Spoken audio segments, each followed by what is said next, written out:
Leonidas I is remembered as the king who stood against an empire and chose death over surrender. 300 Spartans, one narrow mountain pass, and an army so vast, ancient historians struggled to count it. We're told this was a last stand of honor, a moment when courage defied impossible odds. A story of freedom standing tall against tyranny. But here's the truth most people never hear. Leonidas did not march to Thermopylae expecting to win. He did not believe the Persians could be stopped there. And the sacrifice that made him immortal was not a desperate accident. It was a calculated decision, one rooted in Spartan law, prophecy, and a chilling political reality that few modern retellings dare to explore. Because long before the clash of shields and spears, Leonidas already knew something the rest of Greece did not. Something that would determine who lived, who stayed behind, and who was meant to die. And by the end of this video, you'll understand why Thermopylae was never truly about victory, but about buying something far more valuable than survival. This is the story of Leonidas I. Not as legend, but as history intended. To understand Leonidas, you must first understand Sparta. This was not a city-state that trained soldiers. It was a city-state that engineered human beings for war. From the moment a Spartan child was born, the state decided whether that life had value. Weak infants were exposed and left to die. Those deemed worthy were taken from their families at the age of 7 and thrown into the agoge, a brutal system designed to crush fear, emotion, and individuality. In the agoge, Spartans were taught to endure hunger, pain, and humiliation. They were encouraged to steal food, not for survival, but to sharpen cunning. If caught stealing, they were punished, not for the theft, but for not being cunning enough to avoid detection. Mercy was weakness. Obedience was absolute. Death in service to Sparta was not tragic. It was expected. And above all, Spartan kings were not tyrants. They were servants of the law. Bound by ancient traditions, religious customs, and the authority of the ephors, a Spartan king ruled only as long as he embodied the values of the state. This was the world Leonidas inherited, a society that valued honor over life itself. Leonidas was never meant to be king. He was the third son of King Anaxandridas II, raised with no expectation of ruling. Unlike many heirs, Leonidas endured the agoge like any other Spartan boy. He slept on reeds, trained barefoot, fought endlessly, and learned discipline the hard way. This upbringing would shape him profoundly. When his half-brother Cleomenes I ascended the throne, Leonidas remained in the shadows until fate intervened. Cleomenes died without a male heir, under circumstances that are heavily debated by ancient sources. Suddenly, Leonidas was king. But Sparta did not crown kings lightly. The legitimacy of Leonidas was reinforced through marriage to Gorgo, Cleomenes' daughter, and one of the most formidable and intelligent women in Greek history. By the time Leonidas took the throne, the Greek world was already trembling. Across the Aegean, an empire unlike anything Greece had ever faced was rising again. The Persian threat was not new. A decade earlier, Darius I had sent his forces into Greece, only to suffer a shocking defeat at Marathon. Now his son, Xerxes I, sought to do what his father could not. Xerxes assembled a force so vast it strained the logistics of the ancient world.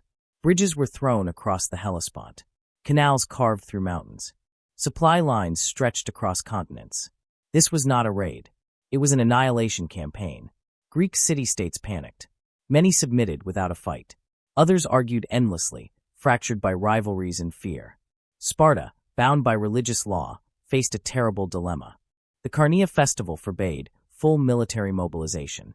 To march the army would be to defy the gods. And yet, if Sparta did nothing, Greece would fall. Leonidas made a choice that appeared modest, but was anything but.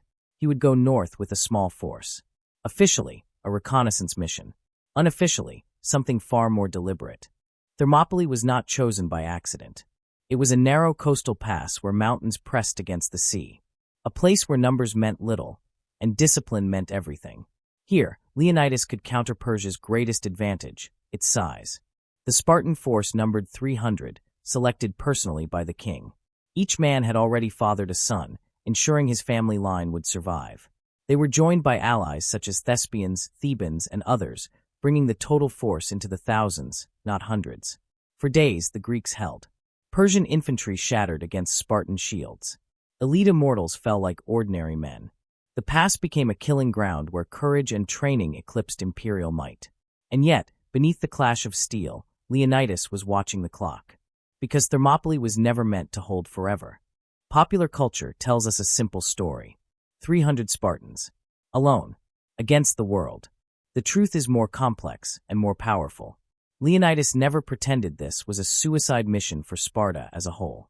The allied Greeks fought beside him with equal bravery, particularly the Thespians, who would choose death without obligation. And the Spartans were not fearless warriors immune to doubt. They joked, sang, and combed their hair before battle, not because they felt invincible, but because they understood their fate. This was not arrogance. It was ritual. Spartans believed that a beautiful death, willingly embraced, was the highest form of obedience to the state. And Leonidas, more than any man there, understood what was coming. Because somewhere in the hills above Thermopylae, a decision had already been made. His name was Ephialtes, a local Greek who knew a hidden mountain path, one that bypassed the narrow pass entirely. For reasons still debated, whether greed, resentment, or desperation, he led Persian forces behind the Greek lines. When scouts brought the news to Leonidas, there was no panic. Only clarity. This was the moment the king had prepared for. Leonidas dismissed the majority of the allied troops, ordering them to withdraw and fight another day. He knew Greece would need them alive. But he stayed. So did the 300 Spartans. So did the Thespians. And some Thebans, whether by choice or coercion remains debated. This was no longer a battle. It was an offering. At dawn, the Persians attacked from both sides. The Greeks fought without hope of survival. Spears broke. Swords shattered. Men fought with bare hands and teeth. Leonidas fell early in the final clash. The battle over his body was ferocious. Spartans died to protect him even in death. Eventually, overwhelmed, the last defenders were cut down beneath a storm of arrows.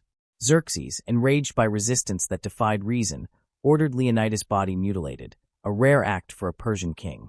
But in doing so, he ensured something he never intended. Leonidas became immortal. His sacrifice bought time for Greece to regroup, unite, and eventually defeat Persia at Salamis and Plataea. Thermopylae was lost. But the war was not. Leonidas did not save Greece with victory. He saved it with resolve.